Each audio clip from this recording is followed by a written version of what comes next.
What's up, everybody? Welcome to the Tony's Picks Look Ahead show here. Getting ready for Monday, February 2nd. As you guys know, we had to take Saturday off. Give you guys a recap from this weekend. Ugly UFC card. 2 dogs I touched, both lost. We're now 2-3 on the year in UFC. But we bounced back, made everything back today. I hammered Florida. I hammered the over. Love it. That cashed. A nice little 2-teamer. I actually only put the over in on the site, but I had to back my home team today. They're at home versus Bama. I'm not going to tell you guys about how much I put, but it was a fat little sprinkle there. So feel good on that. And I think we're 6-4 here.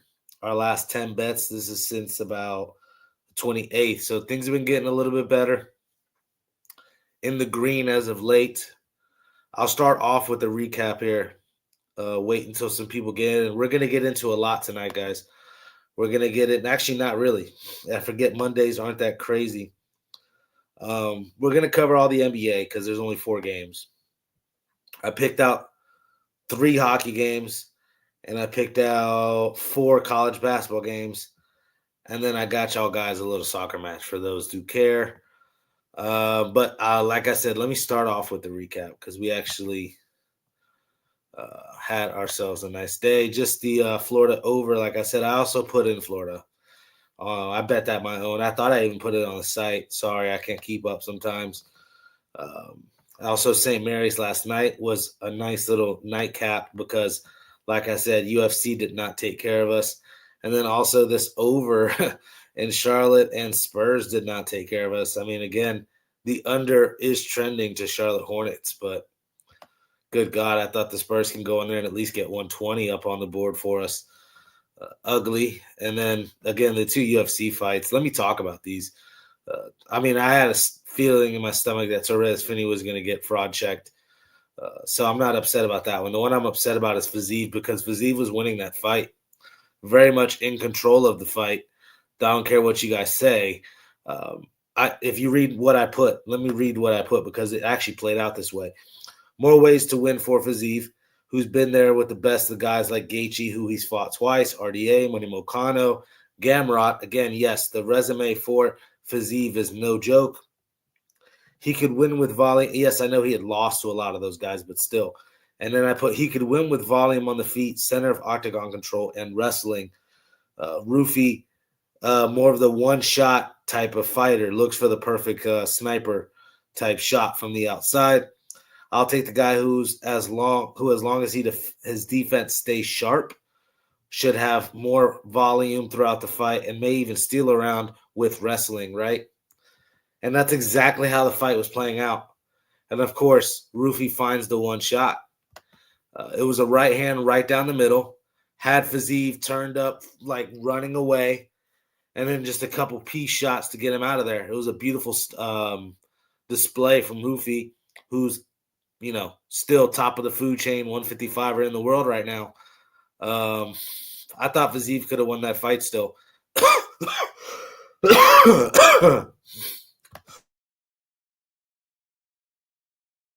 Excuse me. I thought Fiziev could have won that fight. But again, I'm not going to dwell on too much. Again, we made a little bit back here with the Florida game today. I've been keeping it real light. I've been going 1 play, 2 plays a day. I did go 3 there on Saturday, but that's about the max you'll see is 3. I've had to even take hockey off. I am waiting on the Olympic hockey here to start. So that's kind of a little bit of the reason why as well. But without further ado, let's get into tomorrow's slate. I look to have at least 1 or 2 plays in tomorrow, like I said, keeping it really light, making sure we're right. First game of the board, we got Pelicans and Hornets. Should be a good game here. When I look here, Pelicans and Hornets, I'm seeing the Hornets are laying, 7.5? I thought that was absolutely ridiculous when I saw that. And I was like, I get the Hornets are on like a 6-game winning streak, is it? 7 game? Yeah, 6-game winning streak, the Hornets.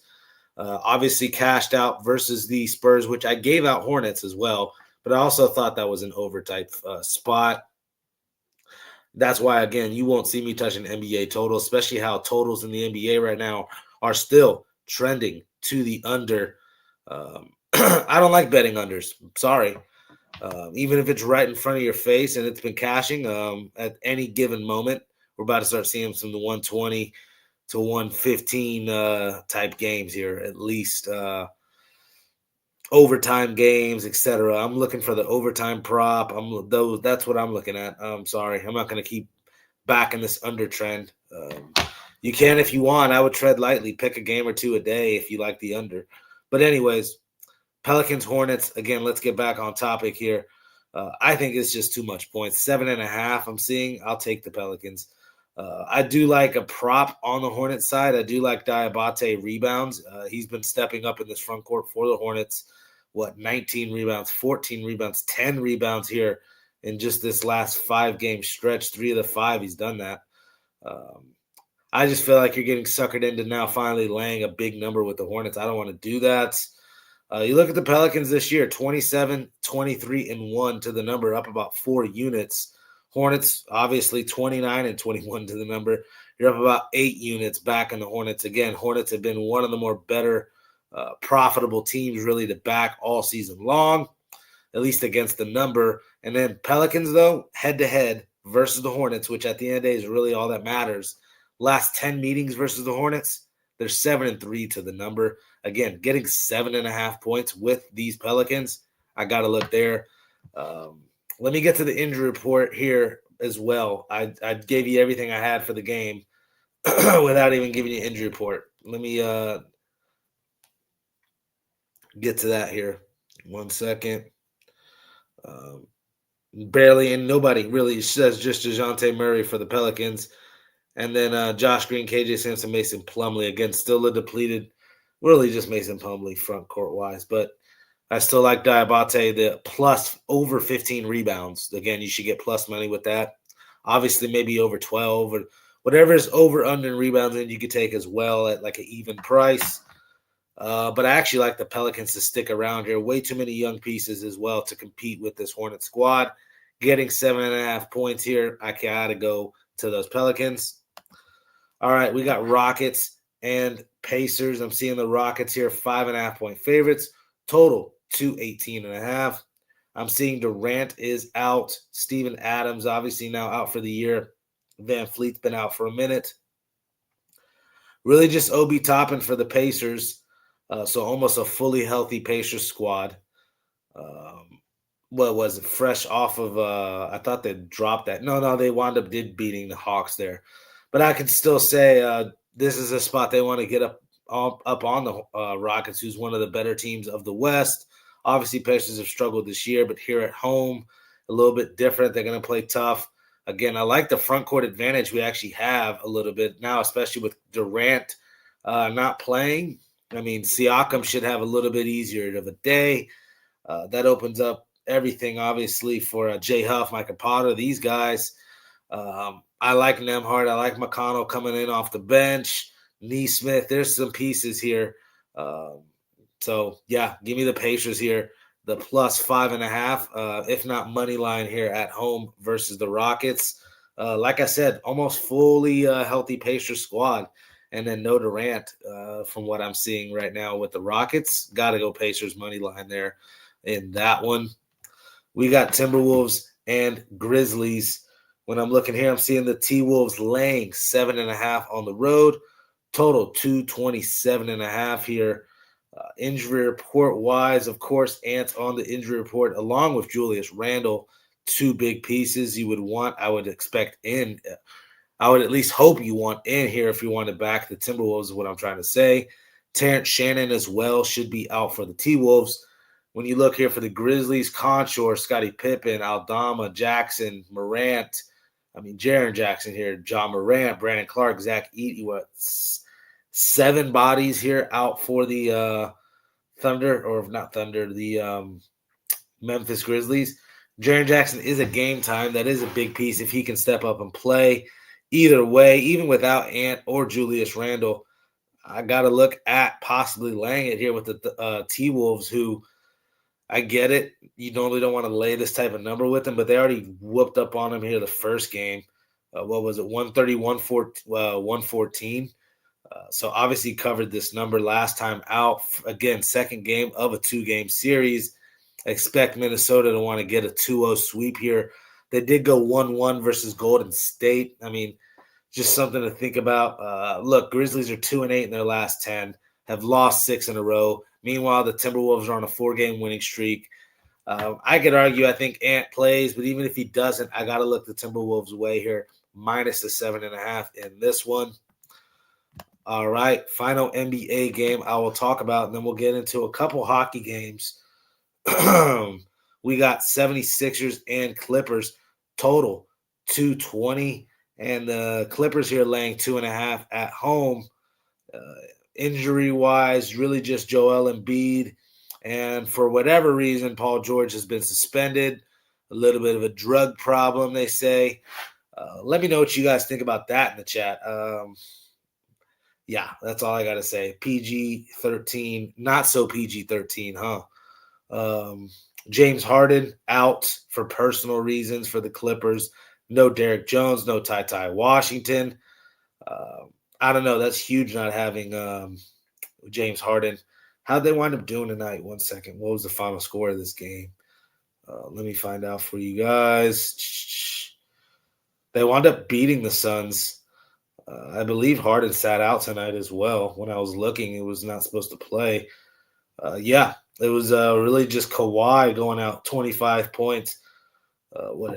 They really shut down the Suns, kept them under 100, 93 points.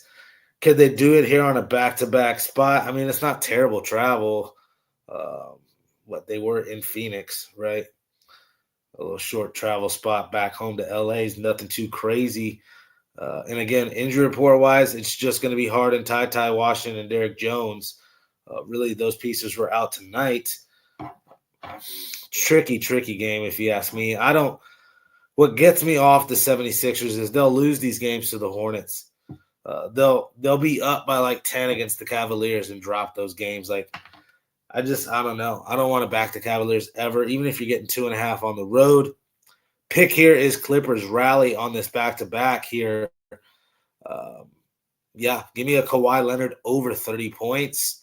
Minus 2.5 here with the Clippers. I don't know about the total 220. I could actually make a case for the over. Again, I already talked about at the beginning how everything's trending under NBA total-wise. But is this not a spot that Kawhi goes out and drops 30? There's another unsung hero like a Derek Jones. He's not playing, not a Derek Jones. There's somebody else I was thinking of. What's his face? Now it's going to bother me. Let me get this guy's name. Chris Dunn, Jordan Miller. That's who I was talking about. One of these guys comes out and drops 25 points, helps out Kawhi. Zubac still playing. He can be 20 and 10 on every given night or any given night. John Collins as well. There's pieces on the Clippers that I could back. I don't like the 76ers here long-term backing them. I'm sorry. Even if they wind up sneaking into the playoffs, I think, what are they? They're 6th in the East. So as of right now, they would be in.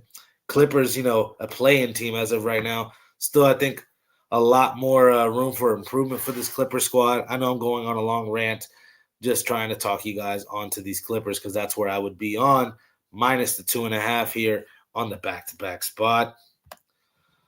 All right, we got Sabres and Panthers. First hockey game we will talk about. 1 second. Sabres and Panthers here. Shout out those Ducks getting it done for us tonight. All right. When I look here, I'm seeing Panthers the minus 135 favorite. Lyon versus Bobrovsky here. I would say a goalie discrepancy, at least for this year. First off, Panthers not playing well as of late. Losers of 3 straight. Sabres are on a, 12-2 road game run. Last 14 road games, they've won 12 of them, right? Leon with a 2.44 goals allowed per game average this season, a 9.13 save percentage, looking a lot better than Bobrovsky. what? 2 goals, 2 goals, 2 goals, 3 goals, 0 goals, 1 goal, 3 goals. That's his last 7 for you. Yeah, a little bit of a trustworthy option, especially with the way the Sabres have been playing. They did drop one there their last time out. So a bounce back spot as well against the defending champs. Yeah, I can make a case for a little bit of some plus money here. Plus 115 with the Sabres. I'll be on that for sure. Give me Buffalo here on the money line. Next game, we got Islanders and Capitals. I almost said Canadians. Islanders. Excuse me. Give me a second.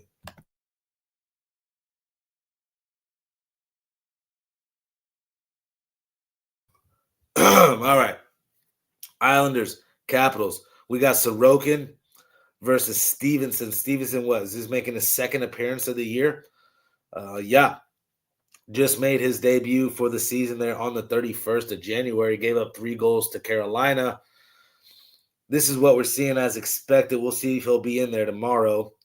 Save percentage 864. I mean, it's hard to really judge his numbers. Sorokin.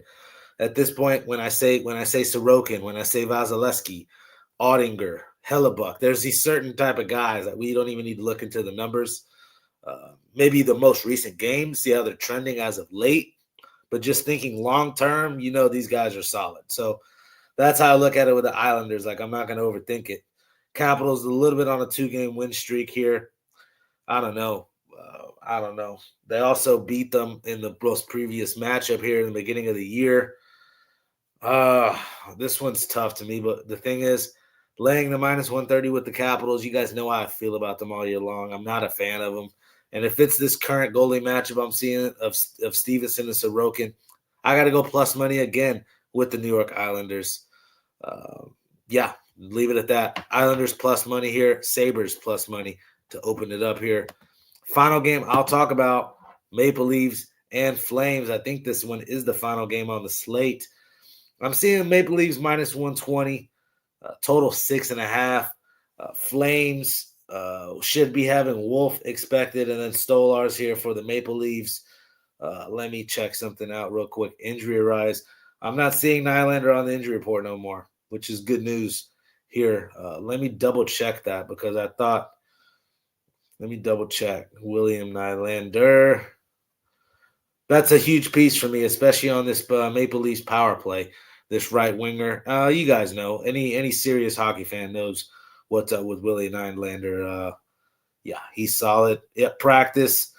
Will be available to return against the Canucks. But yeah, he played, I think, last night and everything. So it's looking like Nylander's back in the fold of things here.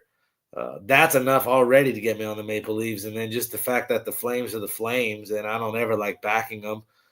They do pepper the net. That's the one thing I find kind of interesting about the Flames is shots on goal. They're still, 8th in the league in shots on goal.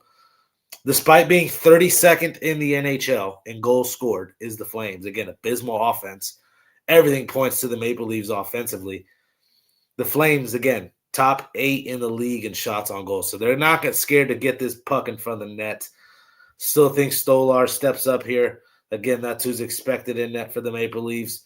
And they get themselves a win.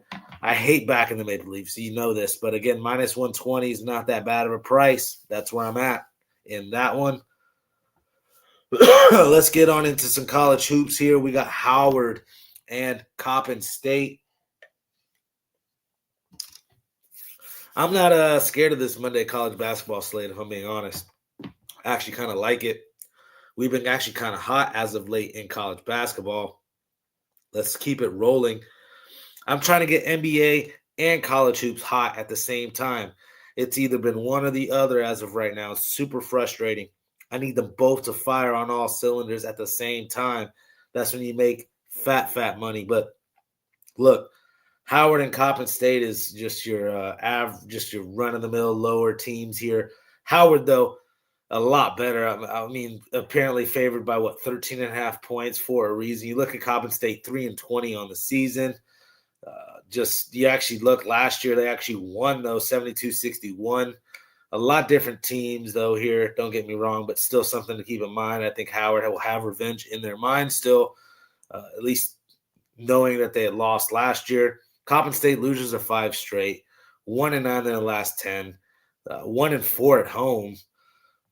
I don't know. To me, everything points to Howard. Again, all the statistics, look, points per game, field goal percentage, free throw percentage, rebounds, assists, steals, turnovers, offensive and defensive rating, all in favor of Howard. Got to go here with Howard minus 13.5. I get it. It's a big number, but it's a big number for a reason. Give me Howard here to get it done in that one. All right, guys, a little bit better of a matchup here. Syracuse, UNC, a marquee matchup, I would say. Who doesn't want to talk about this one? We got North Carolina minus the 11.5, total 156.5. Of course, this one being here at North Carolina's home court.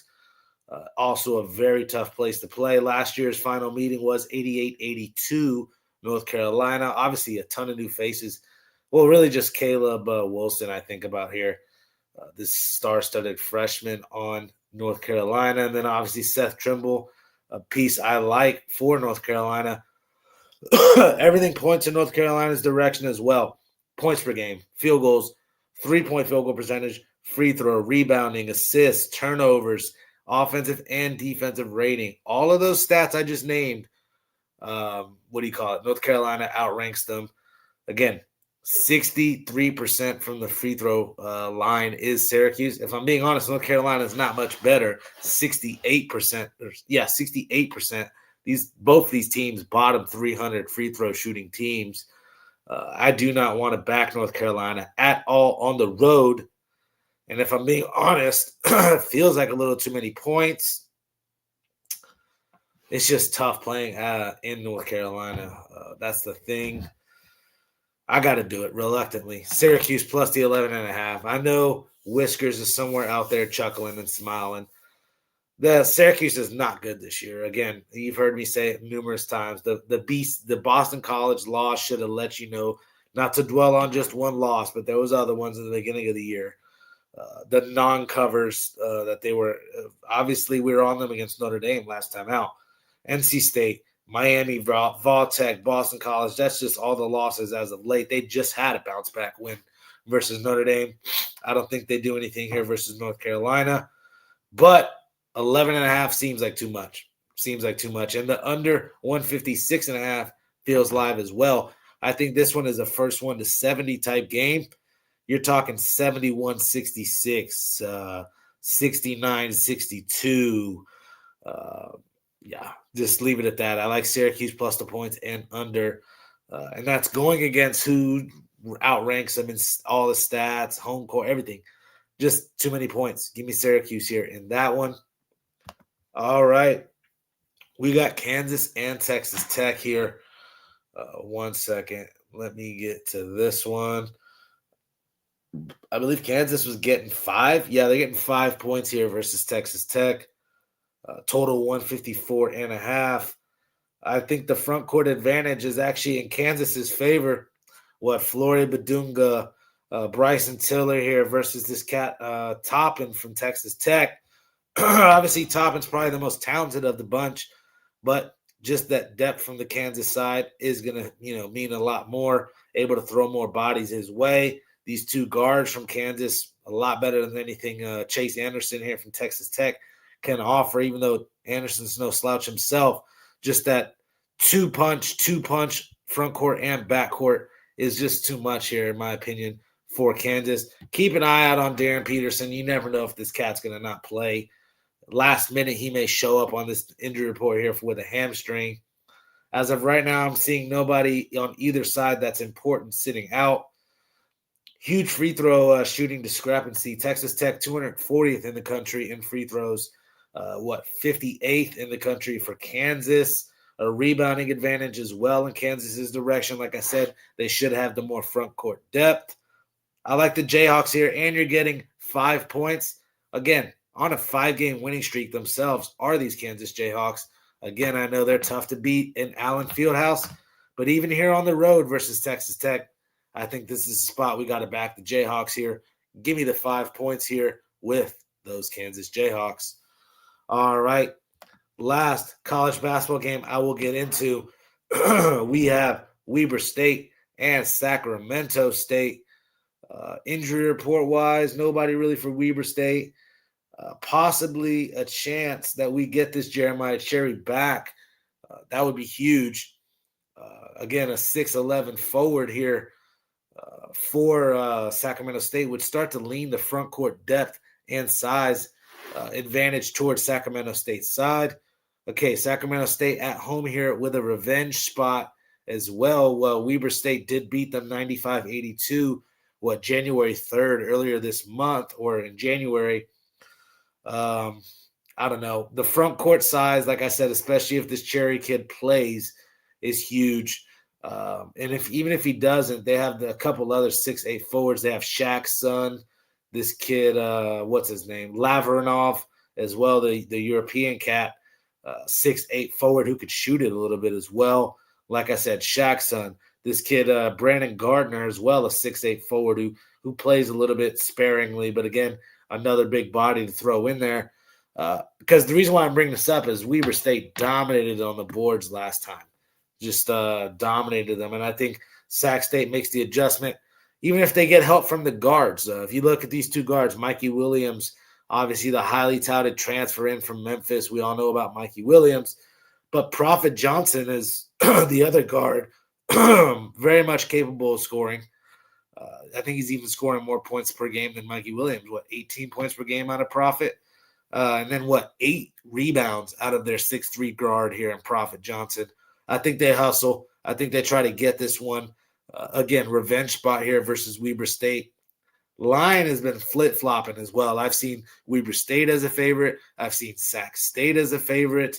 Total 163.5 makes a little bit of sense because, like I said, last time it was a 95-82 game. I could see us being a little bit of a fast-paced game.